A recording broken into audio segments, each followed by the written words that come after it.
뭔가요? 조직 신학인가요? 조직 신학입니다.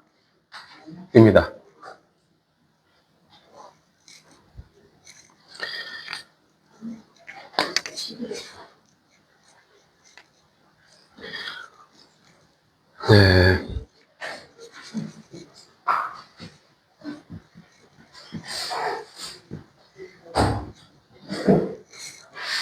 네, 특별계시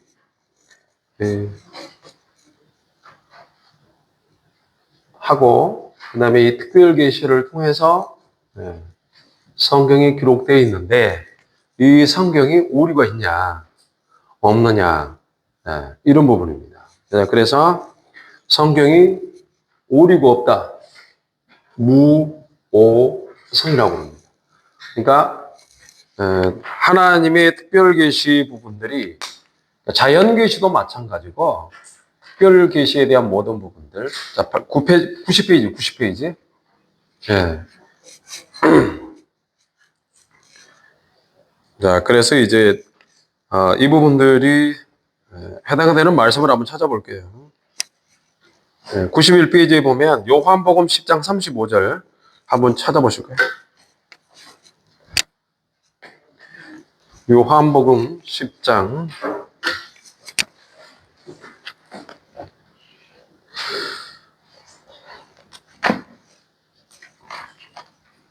35절입니다.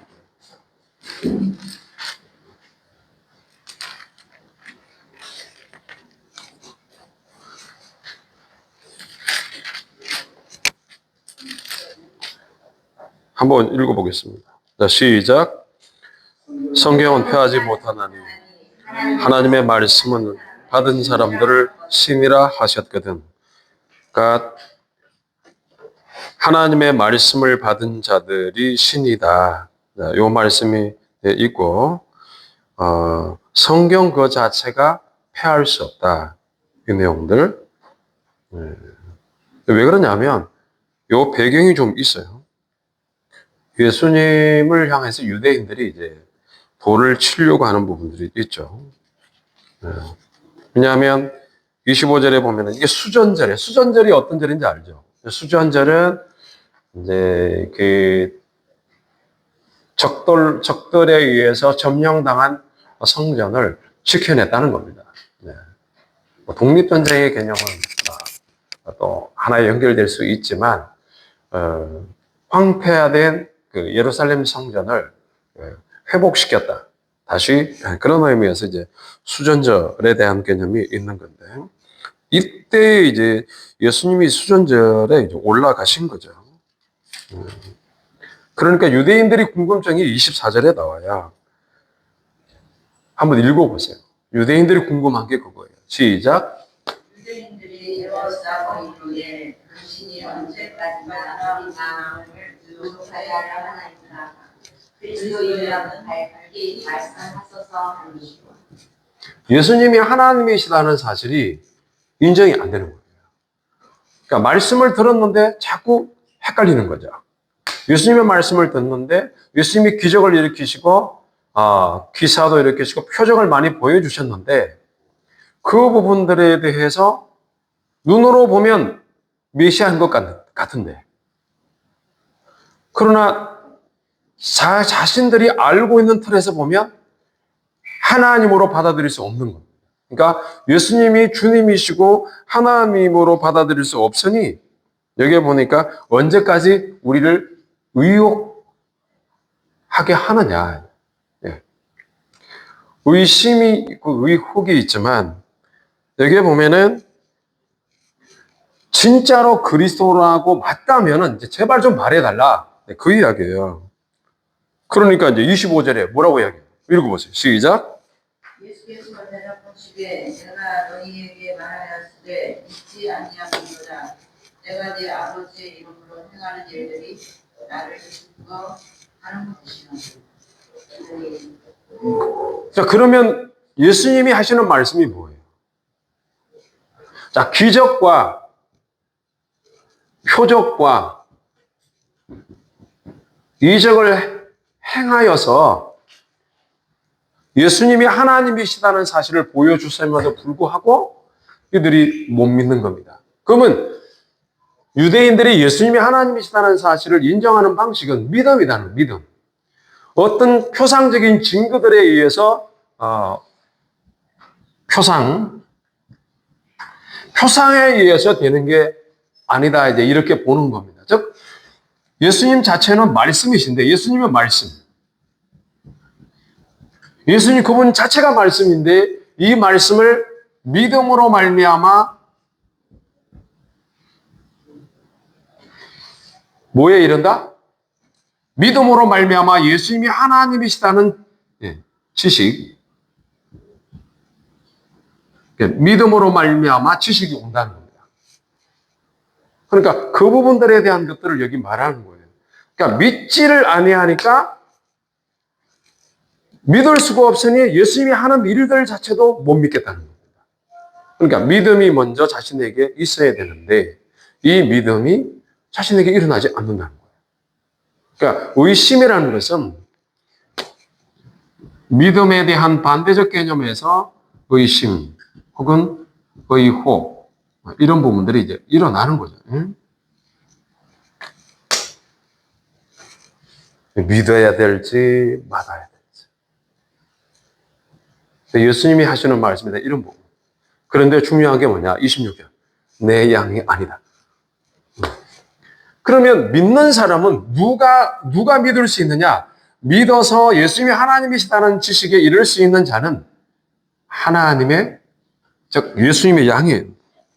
내 양이다. 예수님의 예수 그리스도의 양. 예수 그리스도의 양이 아니면 될 수 없다라고 이야기를 하죠. 자, 그러면 자 보세요. 예수님이 나는 말씀이시요 나는 길이요 진리요 생명이라는 말씀을 하셨고 이 예수님이 하나님이시다는 사실을 알기 위해서는 믿음이 필요한데 이 믿음을 가질 수 있는 자는 하나님께 소속된 양이어야만 가능하다. 예. 그러면 양하고 대립되는 게 뭐예요? 양과 염소의 개념. 그러니까 이게 마태복음 25장에 나오는 양과 염소의 개념 속에서 아주 극명하게 갈리는 거예요. 다른 점이 뭐냐면 갈리는데 다 똑같이 예수님을 믿어요. 하나님을 인정해요. 표적과 기사와 모든 것들을 행해요. 그런데 다른 점이 딱 하나 있어요. 염소는 자기 중심이에요. 근데 양은 주님 중심이에요. 주님 중심이란 말은 내가 한 것이 없습니다. 모든 것이 주님이 하셨습니다. 요거예요. 이 부분들을 양에 해당하는 사람. 다시 말하면 예수님을 주님으로 인정, 즉 예수님이 하나님이시다는 사실을, 이 진리를 인정할 수 있는 유일한 자는 바로 주님 중심으로 살아가는 자에게만 해당된다. 그러면서 그 설명이 나오죠. 내 양은 내 음성을 듣는다. 음성이라는 게 뭐예요? 말씀이죠. 그러니까 주님 중심으로 사는 사람은 주님의 말씀을 듣는다. 이거를 음성이라고 그러죠. 그 다음에 뭐라고 나와요? 나는 그들을 안다.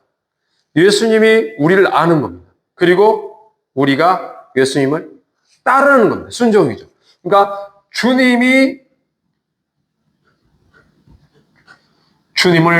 순종하게 됩니다. 주님 중심으로 사는 사람은 주의 말씀을 듣고 그 말씀대로 사는 사람이다. 자, 말씀을 듣는 것은 지식의 영역이다. 이게 지식. 순종하는 건 의지의 영역이다. 그래서 지식과 의지를 합쳐서 이걸 뭐라고 말하느냐? 예, 중생.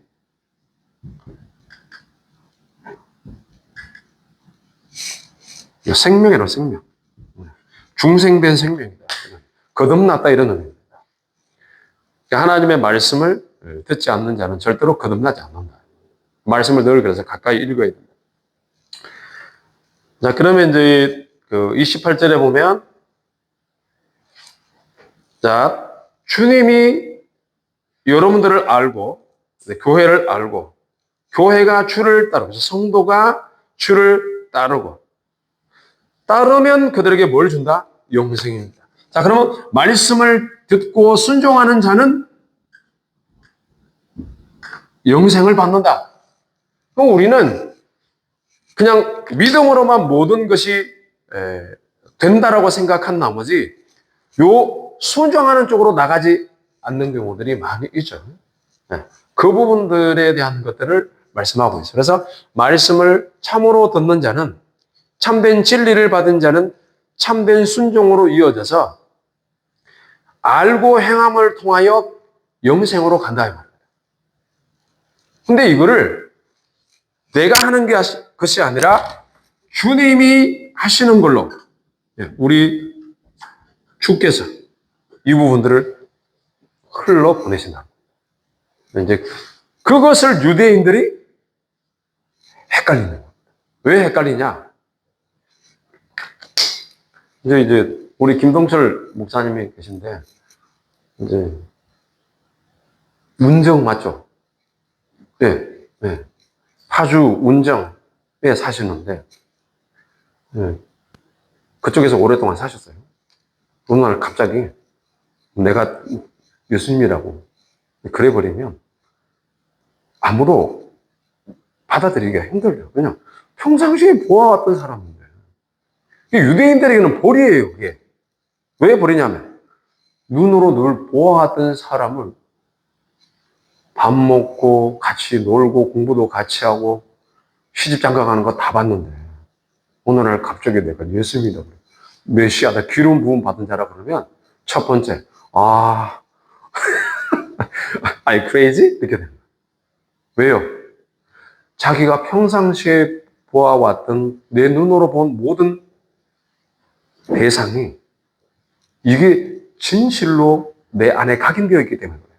진리라고 생각하는 거예요. 그러니까 유대 땅에 베들레헴이라는 곳에 주님이 오신다는 것은 어떤 면에서 보면 감사의 면에서도 벌이에요. 왜 그러냐면 우리의 이해의 영역을 뛰어넘어야 하니까. 근데 사람은 이 이해의 영역을 뛰어넘을 실력이 없어요. 그래서 예수님이 하늘에서 나고 우리는 땅에서 났다는 것을 통하여 생명이 하늘로부터 온다는 것을 주입이라고 그래야 되나? 주입? 네. 그러는 거예요. 창조되지 않으면, 재생되지 않으면 안 되는 거예요. 그러니까 본질적으로 생명의 시작이 내 자신에게서 없다는 것을 보여주는 거예요. 그러니까 김동철 목사님이 아무리 자신이 메시아라고 설교를 너무 잘하고 아무리 이야기를 해도 구세주가 될 수 없는 겁니다. 그런데 왜 안 되느냐? 그게 평상시에 일반적으로 보아왔다는 이것 때문에. 그러니까 자연 계시에 대한 충분성으로만 만족하는 거예요. 늘 삶 속에서 살아요. 그런데 특별 계시, 하나님의 말씀을 통해서 우리에게 오는 이 진리의 내용들이 없는 거예요. 네, 그건 하나님께로부터 주어져야만 가능합니다. 그래서 주님 자신이 니고데모에게 말씀하셨듯이 거듭나야 되겠다는 의미가 무엇인가를 말해주는 내용과 같습니다. 그러니까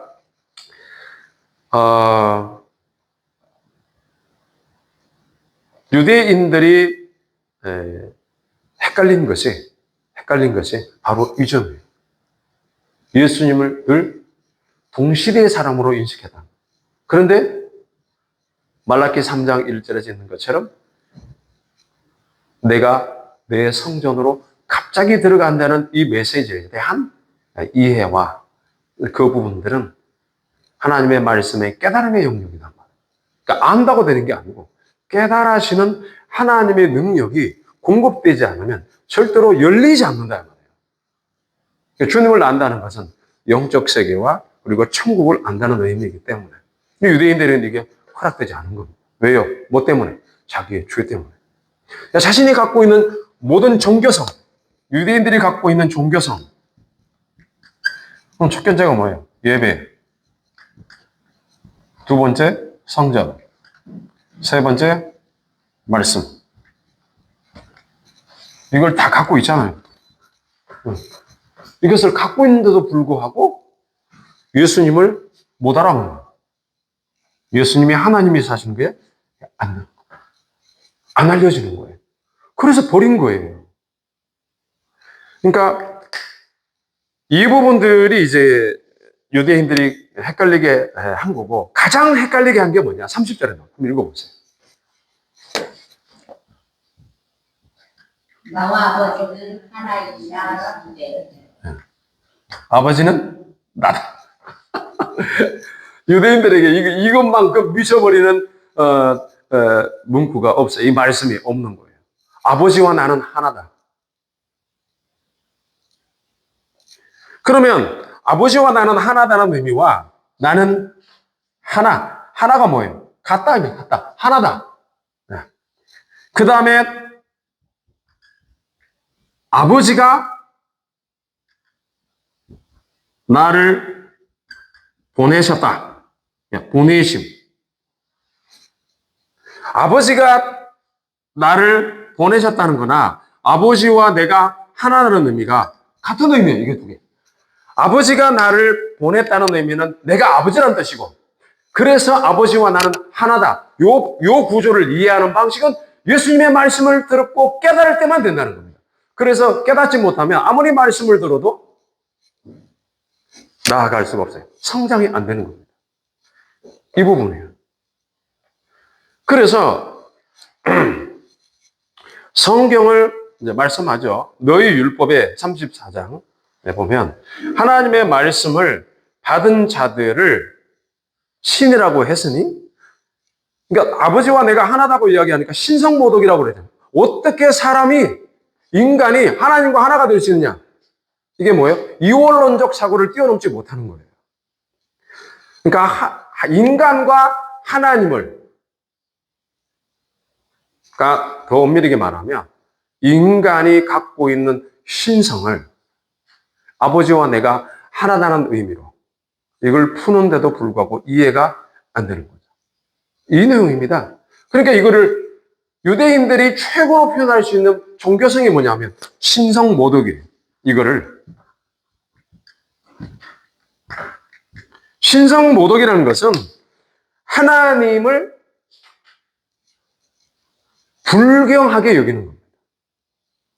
그럼 하나님을 왜 불경하게 여길까요? 하나님이 사람이라고 말하니까. 예수님이 사람인데 사람이 하나님이라고 이야기하니까 이게 이해가 안 되는 거예요. 그래서 예수님이 하신 말씀이 성경에 기록됐는데 율법에 기록되기를 내가 너희를 신이라 하였다. 내가 너희를. 자, 어디를 봐야 되냐면 시편 82편으로. 시편 82편 6절입니다.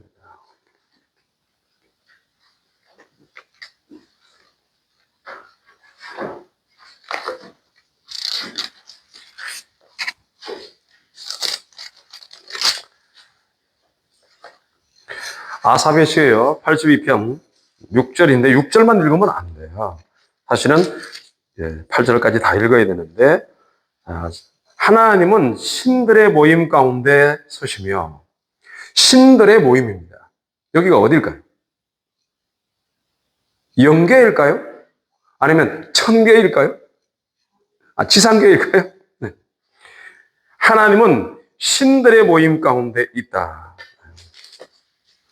영어 성경 갖고 계신 분 있습니다. 여러분들 신들의 모임이라는 영어 성경 혹시 목사님 갖고 계세요? 아니죠? 그럼 제가 찾을게요.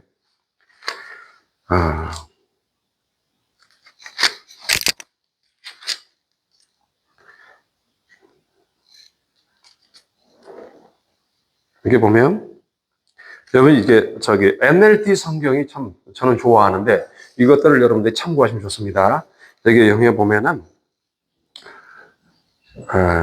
God that presides over heaven is called.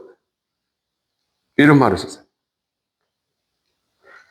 He pronounced judgment on the heavenly beings. 이게 신들의 모임. heavenly beings라는 말을 썼습니다. heavenly beings. 그러니까 신들이라는 말을 여러분이 그러니까 신들 그러면 the heavenly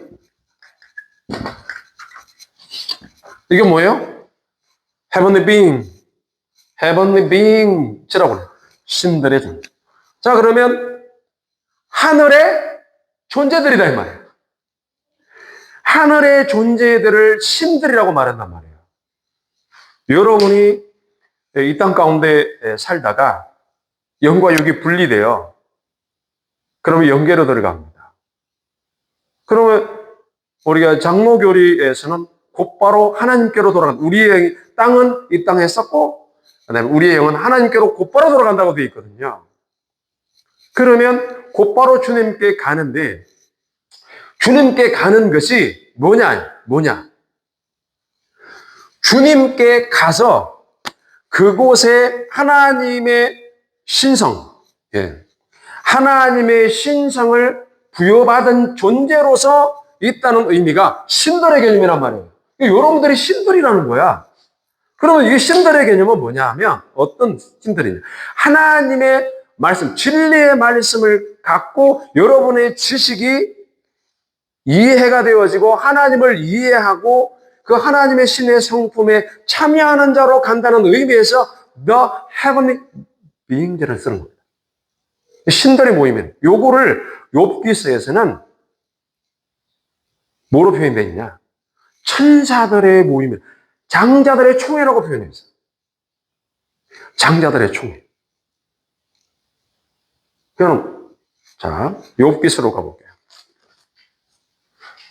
욥기서 1장. 영어 성경을 여러분들이 같이 곁들여서 신학교 올 때는 같이 보시는 게 좋아요. 그러면 한글로 구원된 것보다 영어가 더 좋을 수가 있어.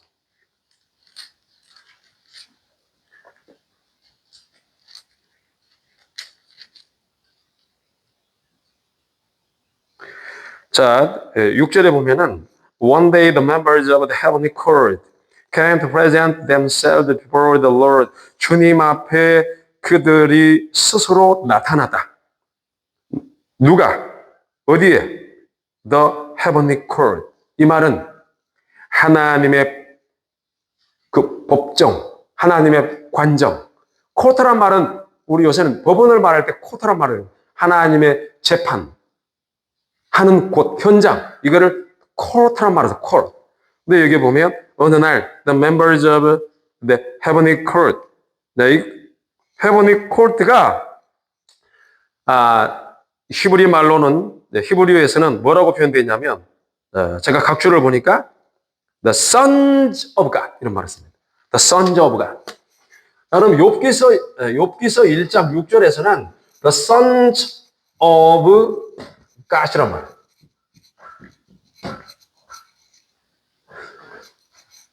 하나님의 법정, 하나님 앞에 있다 이런 의미가 여기에 보면은 여호와 앞에 섰다. 어느 날 천사들과 사탄이 여호와 앞에 섰다라고 할 때 그 천사들과라는 표현을 뭘로 표현하냐면 the heavenly court.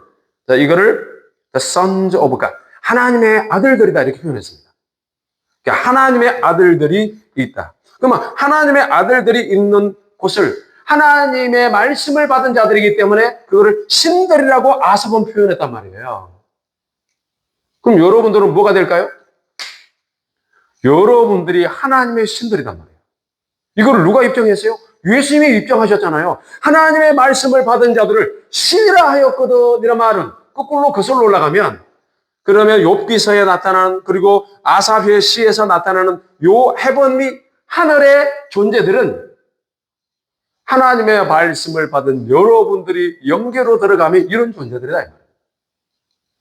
이게 이해가 안 되면 영계가 안 열립니다. 요거를 알아야 진리를 깨닫고 순수해지는 거예요. 자, 다시 이제 돌아와서 1장 6절에도 있고요. 자, 그 다음에 2장 1절에도 있어요. 2장 1절에 One day the members of the heavenly court came again. 다시 나타나는 거예요. To present themselves before the Lord. 주님의 존전에 그들이 여기 보면 다시 나타났다. 예.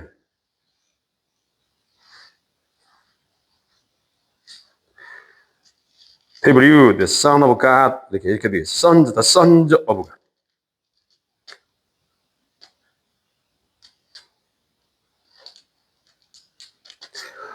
요럴 때에 이제 사탄은 정확하게 Satan이라고 나와 있어요. The accuser, 고소자 이런 의미예요. accuser, 검사다 이 말입니다. The accuser, Satan. 그러니까 사탄이 기소를 하는 겁니다. 뭐라고 기소하느냐? 하나님 말씀을 따라가는 이 욥이 과연 정말 바른 믿음을 갖고 있을까요? 뭐 이런 고소하는 내용들이 여기에 나타날 때도 1장 6절과 2장 1절에 바로 The Heavenly Court라는 의미가 The Sons of God, 하나님의 아들들이다 이 말입니다. 이거를 다른 말로 천사들이라는 말로 표현한단 말이에요. 이게 요한계시록으로 가면 이게 그런 의미로 되어 있다 이 말이에요. 자, 그러니까 그럼 이제 아삽의 시로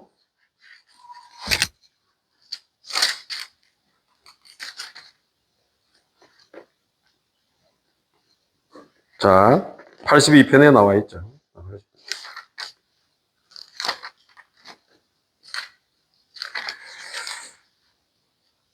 자, 그래서 하나님께서 하늘의 모임에 신들의 모임 가운데 혹은 하늘의 모임 가운데 있었으며 하나님은 그들 가운데 재판하시니라. 너희가 불공평한 판단을 하며 악인의 납보기를 언제까지 하려느냐. 가난한 자와 고아를 위하여 판단하며 곤란한 자와 빈궁한 자에게 공의를 베풀리시며. 자, 여기에 판단, 공의, 그러니까 베풀며 판단하며 베푼다. 네? 가난한 자와 고아를 위하여 판단하며. 요 내용하고 그 다음에 곤란한 자와 빈궁한 자에게 공의를 베풀며. 예. 이 부분들은 이제 그 진리의 지식적인 측면들을 표현할 때 이렇게 말합니다. 그러니까 공평이란 말하고 또 공의하고는 또 다르죠.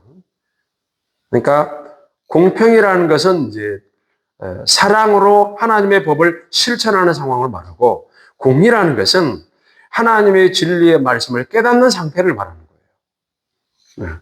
그 다음에 4절에 가면은 가난한 자와 궁핍한 자를 구원하여 악인의 속에서 건질지니라. 이건 뭐예요? 이거는 삶으로 행해지는 거예요. 믿음의 지식을 갖고 내가 살아내는 것들을 말할 때 82편 4절에 말하고 있는 겁니다. 그리고 5절에 가면 그들은 알지도 못하고 깨닫지도 못하며 흑암 중에 왕래하니 땅의 모든 터가 흔들리렸다. 그런 다음에 알지도 못하고 깨닫지도 못한다는 이 말씀은 뭐예요? 하나님의 말씀이 왜곡되었다 이 말입니다. 왜? 이 사람들이 처음부터 하나님을 믿는 사람이었다는 겁니다. 그런데 왜곡되었다는 거예요. 그럼 누구를 말하는 걸까요? 이스라엘을 의미하는 거죠. 내가 말하기를 너희는 신들이며 다 지존자의 아들들이라 하였으나 너희는 사람처럼 죽으며, 이런 말을 하죠. 그러니까 하나님 말씀대로 사는 자를 하나님의 아들들, 그리고 하나님의 말씀을 자기 뜻대로 해석하여 사는 자들을 사람의 딸들이라고 말하는 겁니다. 그게 이제 창세기는 그와 같이 이제 설명을 하고 있는 겁니다. 그러니까 동일하게 하나님의 말씀을 받는 예수 믿는 사람들인 것 같은데 그 말씀을 왜곡하여 자기의 세력을 불리는 쪽으로 가는 자, 자랑하고 싶고 우쭐대고 싶은 쪽으로 가는 자는 사람의 딸들이란 말이에요. 사람의 딸. 하나님의 아들들은 뭐냐? 하나님의 진리의 말씀대로 살아가는 자. 근데 그들이 사람의 딸들, 즉 자신 안에 일어나는 악한 욕망과 짝이 되어서 하나님의 영계를 더럽혔다. 그 이야기를 하는 겁니다, 여기가. 자, 그래서 그러나 너희는 사람처럼 죽으며 고간에 하나같이 넘어지리로다. 하나님이 일어나서 세상을 심판하셔서 모든 나라가 주의 소유이기 때문입니다. 이 예수 믿는 사람들을 하나님이 회복하고 이끌어 가신다는 내용에 대한 궁극적인 내용들이 결국은 하나님이 하신다는 겁니다. 그 내용들을 여러분 보시고 있는 겁니다. 자, 그러면 요한복음 10장 35절에서 이제 정리합니다. 요한복음 10장 35절에서 아버지와 나는 하나다. 이 개념을 뭘로 지금 이제 이 교재에서 말하고 싶으냐면 하나님의 말씀에 특별히 즉 예수님이 하시는 말씀은 무하다 이야기입니다. 그것을 기록한 성경 자체가 오류가 없다. 의미하는 바에 있어서 뜻하는 바에 있어서 글자적 오류를 말하는 게 아니에요. 문자적 오류를 말하는 게 아닙니다. 이 오류는 하나님의 뜻을 드러낸다는 측면에서의 오류를 말하는 게 오류가 없다는 겁니다. 서기관들이 글자를 쓰다 보면 철자를 하나 잘못 쓸 수도 있겠죠. 베낄 때, 쓸 때. 그러나 그것마저도 앞뒤 문맥을 따져보면 오류가 없다는 겁니다. 그 부분을 여러분들이 기억해 주시면 좋겠습니다. 그래서 오늘 조직신학에서 여러분들이 하나님 말씀의 무호성의 개념이 어떻게 오는가. 그래서 91페이지에 하나, 둘, 셋, 네 번, 다섯 번째 줄. 성경의 무호성이란 말이나 성경의 오류 불가능성이란 말은 그러니까 성경의 무호성이란 혹은 성경의 오류 불가능성이란 말은 같은 말이다. 모든 오류로부터 자유롭다는 말이고 기만이나 속임이 전혀 없다는 말이다. 그래서 예를 들어서 요한복음 10장 35절에 기록된 성경은 폐하해 줄 수 없다. 왜요? 예수님이 하신 말씀이니까. 그 부분들을 말하고 있는 겁니다. 다음 시간에는 마태복음 5장 18절에 관련된 부분들을 생각해 보도록 합니다. 기도합니다. 하나님 감사합니다. 오늘 또 여기까지 인도해 주시고 우리를 깨닫게 해주신 그 은혜를 감사를 드립니다. 오직 주를 사랑하는 그 자리에 우리 모두가 있을 수 있도록 말씀을 정확하게 연구하고 또한 그 말씀을 진실로 깨달아 우리의 마음의 지식이, 생각이 밝아지고 주님 말씀을 따라 순종하는 즐거움이 저희들에게 넘칠 수 있도록 인도하여 주옵소서. 예수님 이름으로 기도드립니다. 아멘. 수고했습니다. 할렐루야.